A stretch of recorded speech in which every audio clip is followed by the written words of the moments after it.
बिस्मिल्लाहिर्रहमानिर्रहीम। परवेज इलाही साहब के वकला ये दावा कर रहे हैं कि कल वो पुलिस अफसरान को कंटेम्प्ट के अंदर सजाएं दिलवा के रहेंगे, उनकी बात हो गई है और कोर्ट कल ही नोटिस करेगी और कल ही पुलिस अफसरान को सजाएं सुना देगी।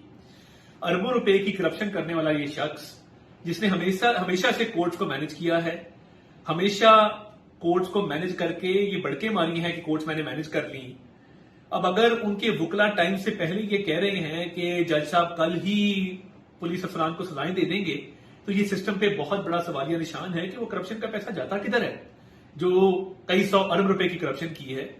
ये उनके वकला के दावे और कबल अज वक्त दावे कि हमारी बात हो गई है, ये पूरे निजाम अदल पे एक सवालिया निशान है।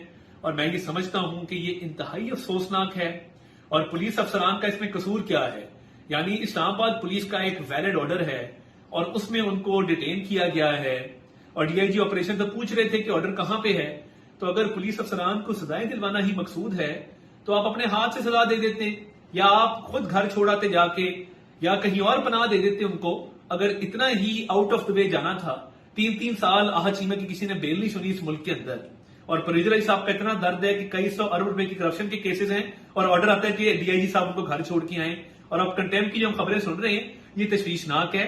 आप अगर बैठ के मीटिंग्स करेंगे और वकला को कन्वे करवाएंगे कि कल मैं सजा देने वाला हूं, तो फिर ये आपके ऊपर सवालिया निशान है, पूरे सिस्टम पे सवालिया निशान है। ऐसा हो नहीं सकता कि आप पहले से तय कर लें कि आपने किसको क्या सजा देनी।